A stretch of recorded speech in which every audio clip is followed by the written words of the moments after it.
Então, fala sobre aquela passagem que você estava lendo sobre os amalequitas, que eu achei bem interessante. Então começou essa guerra, não começou por Israel, começou pelos inimigos de Israel, os amalequitas, ou chamado também conhecido como edomitas. Quando Israel saiu do Egito, está registrado aqui no capítulo 17 do livro de Êxodo, a partir do versículo 8, que Amaleque, descendente de Esaú, veio ao encontro de encontro, não ao encontro, de encontro com Israel, para eliminar totalmente a nação de Israel de sobre a face do céu, face da terra, melhor dizer. E houve uma batalha tão travada que, enquanto Moisés estava com as mãos estendidas, o exército de Israel vencia os amalequitas através do general Josué. Já naquela época exercia aquela função. E quando Moisés abaixava as mãos, Moisés abaixava as mãos, os amalequitas prevaleciam, matando o povo de Israel, promovendo um grande genocídio, matando mulheres e crianças sem dó, a sangue frio. E queria totalmente destruir a nação de Israel sobre a face da terra. E aqui eu estou até lendo no versículo 11, e acontecia que quando Moisés levantava a sua mão, Israel prevalecia, mas quando ele abaixava a sua mão, Amaleque prevalecia. Porém, as mãos de Moisés eram pesadas. Por isso, tomaram uma pedra e a puseram debaixo dele, para que assentasse. E sobre ele Arão e Ur sustentaram as suas mãos, um de um lado e outro de outro, ou um de uma banda e outro de outro. Assim ficaram as suas mãos firmes até que o sol se pôs. Assim Josué desfez a Amaleque e o seu povo a fio de espada. Agora continuou. E diz, então disse o Senhor a Moisés, no capítulo 17, verso 14. Então disse o Senhor a Moisés, escreve isto para memória num livro, e relata aos olhos de Josué, que eu totalmente hei de riscar a memória de Amaleque debaixo do sol, dos céus. Que era no versículo 15, diz a palavra. E Moisés edificou um altar e chamou o seu nome, o Senhor é a minha bandeira. E disse, porquanto jurou o Senhor, haverá guerra do Senhor contra Amaleque de geração em geração. Então é por isso que essa guerra não tem fim. E a gente observa aí quando Deus fala sobre eles matavam todas as pessoas, homens, mulheres, crianças. Genocídio. É genocídio. E ainda eles cometeram assassinato. Porque Israel saiu do Egito em direção à Terra Prometida, mas não foi para enfrentar nenhuma nação, nem promover guerra contra uma nação, cumprir a sua trajetória. Aí naquela trajetória que Israel estava já tinha saído do Egito, vinha então o exército de Amaleque e enfrenta Israel para eliminar tudo, exterminar com toda a nação. Acabar com toda a nação. E ali o genocídio foi iniciado não por Israel, mas pelo inimigo de Israel. E todos que se aliaram ao inimigo de Israel, essas nações que começou lá no princípio causando aquele desastre, todo aquele povo, eles são amaldiçoados por Deus porque não se arrepende aceitando a Cristo para renunciar aos seus crimes e suas injustiças, de tal maneira que chega até as narinas de Deus. Se nós ler o livro do profeta Obadias, a carta integralmente de Obadias é falando contra Amaleque, contra Edom, é o mesmo que Amaleque. 33 de Isaías também, nos princípios, começa com a mesma expressão. Deus está usando os profetas e falando sobre a vingança sobre Amaleque, devido a eles terem criado esse crime de genocídio. Era para ser um holocausto total naquela época. Agora, hoje nós vemos que essa guerra de Israel lá no Oriente, que os indoutos inconstantes, como diz o apóstolo Pedro no seu capítulo 3, versículo 16 na sequência, que os indoutos inconstantes torcem as escrituras igual às do princípio, que estava no princípio, torce os princípios das escrituras para a sua própria condenação.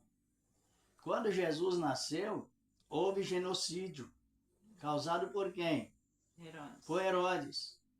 Por que eles não citam isto?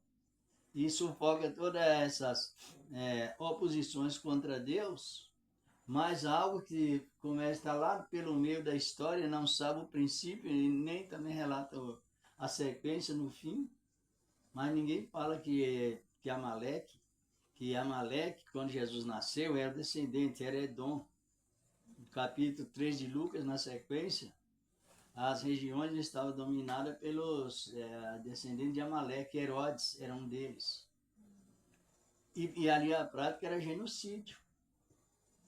Mas ninguém comenta isso. Para matar todas as crianças. Para eliminar todas as crianças, igual matou tantas crianças, lá no capítulo, parece que é 31 de Jeremias, verso 15, se não me falha a memória, não li agora. Raquel chorando com seus filhos, não querendo ser consolado, porque em Ramá haverá grande lamentação, choro e pranto. Raquel representava a igreja, chorando porque os seus filhos seriam eliminados, que seria um crime de genocídio constante, já predito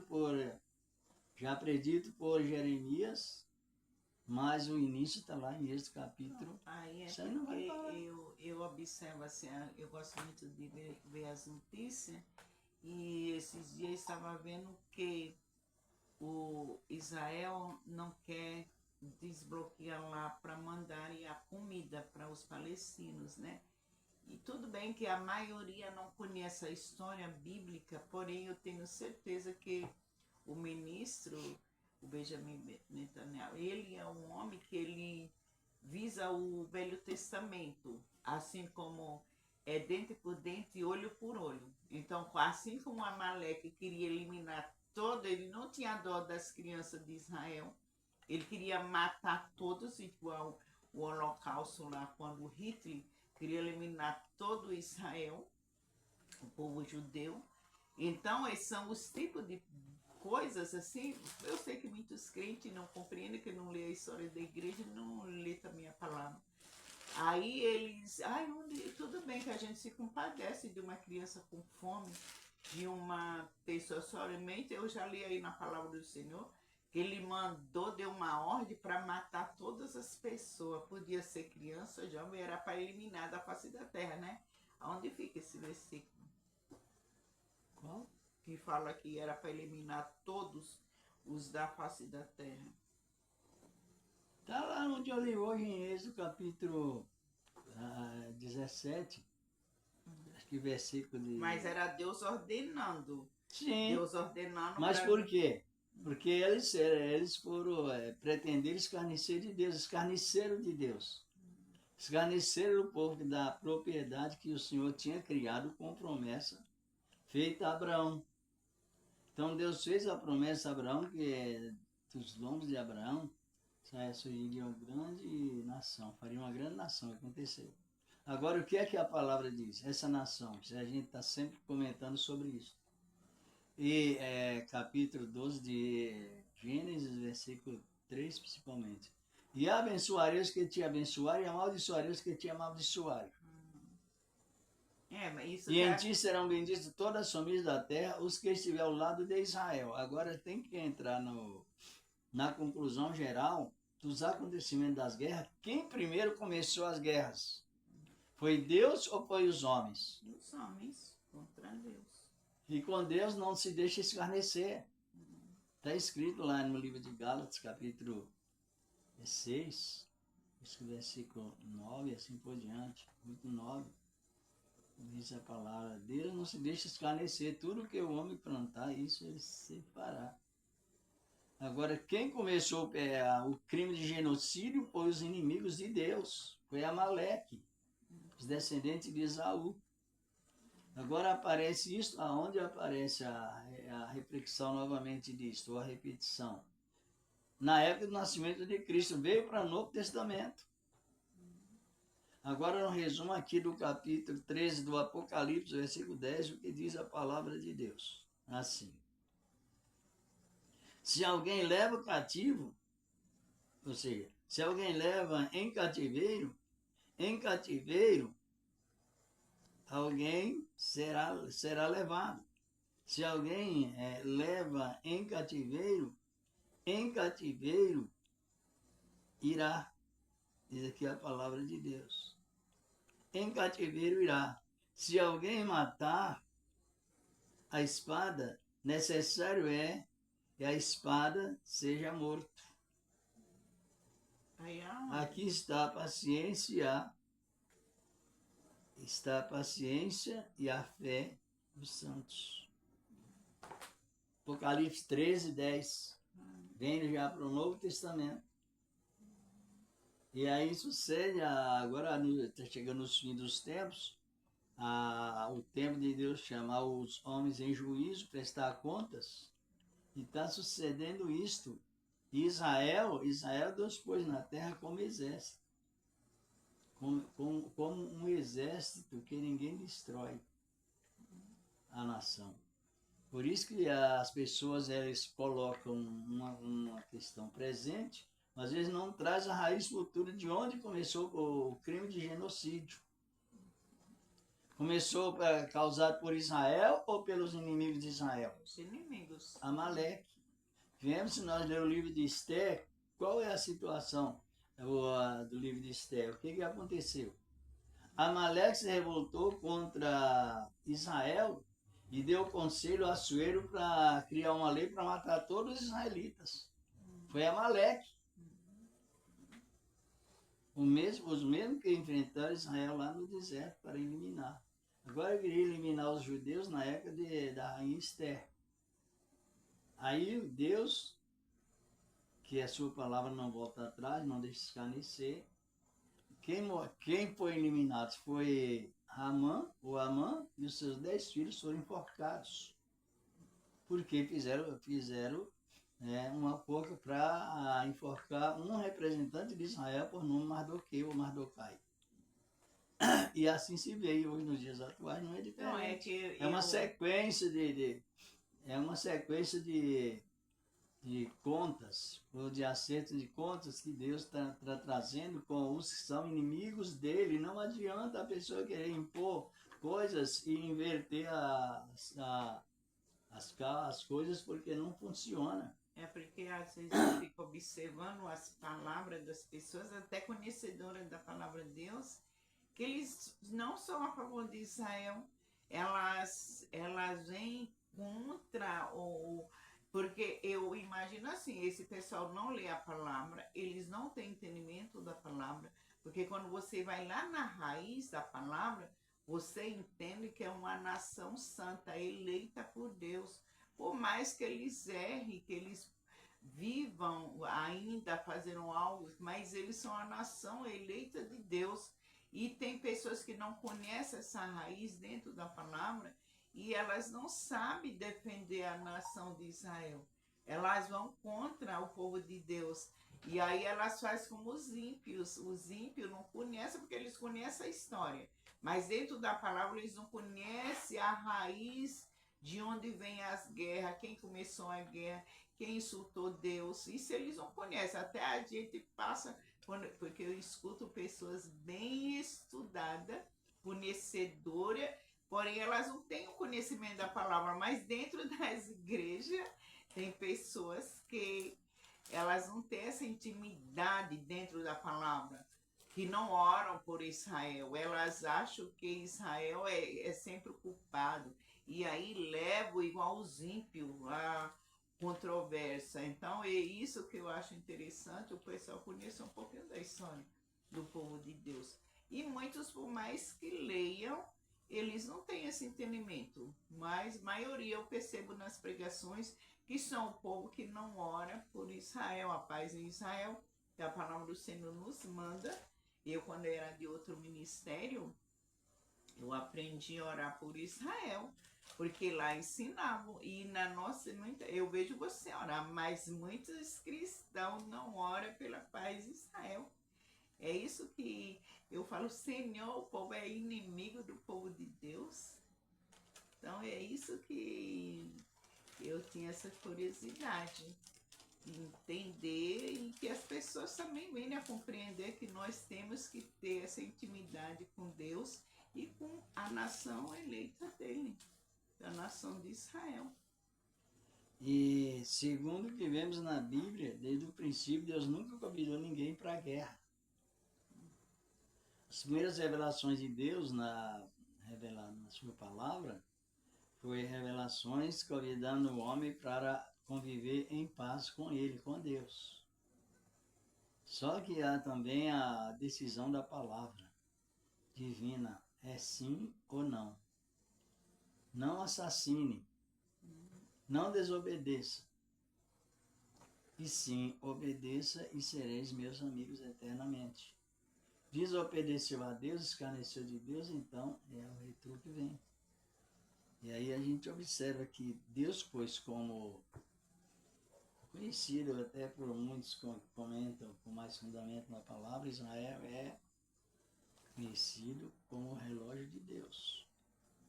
Esse relógio de Deus, ele abrange várias áreas, sentido geográfico, sentido histórico e também profético.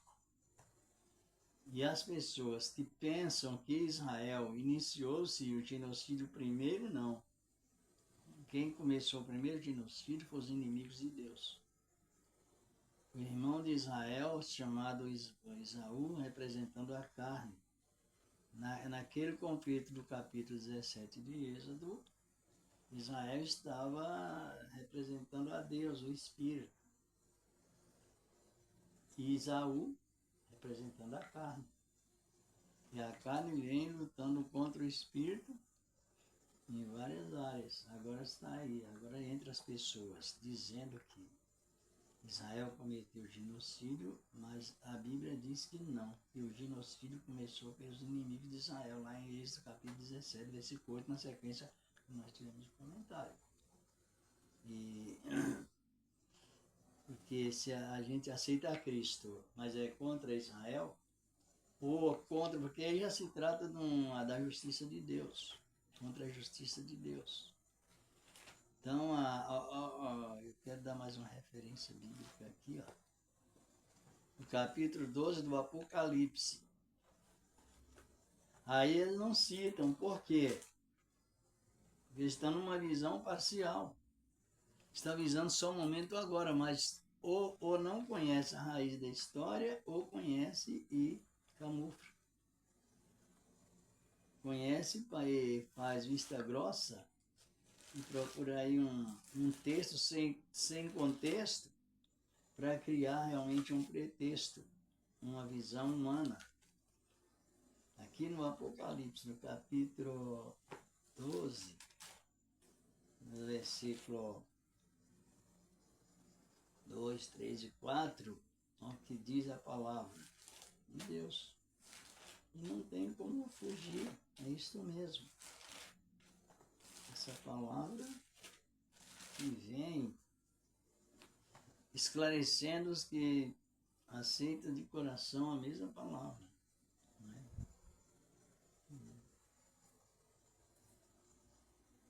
Ó, versículo, capítulo 12 do livro do Apocalipse. Versículo... No capítulo 12, versículo 2, está dizendo e a mulher estava grávida. É uma sequência do versículo 1. Grávida com dores de parto e gritava com ânsias de dar à luz. É uma palavra metafórica, falando sobre Israel e o processo da perseguição, como já foi citado. E viu-se outro sinal no céu, e eis era um grande dragão vermelho, que tinha 7 cabeças e 10 chifres, e sobre as cabeças 7 diademas. Versículo 4, versículo 3 eu acabei de ler. Versículo 4. E a sua cauda levou após si a terça parte das estrelas do céu, e lançou-se sobre a terra. O dragão parou-se diante da mulher, a nação de Israel, que havia de dar à luz, para que, dando ela à luz, lhe tragasse o filho. Aqui. E esse filho... Quem é esse dragão? Representou o Império Romano na época do nascimento de Cristo. Eles estavam lá montaram o esquema para matar todas as crianças, como muitas crianças foram mortas. O genocídio está aí, está presente. E ele parou diante da nação de Israel, que é o Império Romano. Parou diante da nação de Israel esperando Jesus nascer. Se olhar na história do Império Romano, 40 anos mais ou menos antes do nascimento de Cristo, Roma já tinha implantado o Império Lá. Quem é Roma? É os descendentes de Amaleque. Você vê que uma coisa vai encaixando com outra? Vai encaixando. Aqui eles não falam, não é? Só que é por isso que quanto mais a pessoa vai condenando Israel, sem saber o fundamento, a raiz da prestação de contas de Deus com o ser humano, que são contra Israel, cada momento, cada palavra que eles citam contra Israel é um laço que eles preparam para eles mesmos. Cada palavra que eles preparam contra Israel é uma sentença que estão assinando com a condenação. Por causa disso. Então veja bem que isso aqui houve uma época que Roma pediu perdão, mas cadê o testemunho da reconciliação para que aceitasse Cristo verdadeiramente de coração? Não tem. Então a questão é esta, é que o mundo está assim e nós futuramente seremos postos, como sempre tem dito, como juiz para julgar essas nações injustas, que começam um processo de uma razão no meio da história sem saber o princípio dela. Eles vão se dar mal, não tem como evitar. A menos que todos se arrependam e aceitam Cristo como Senhor e Salvador, Ele é pronto para perdoar. Mas quanto à resistência ao mal, é de pior para pior. Tá bom, eu agradeço por esse esclarecimento nessa manhã no nosso café. É muito maravilhoso tirar dúvida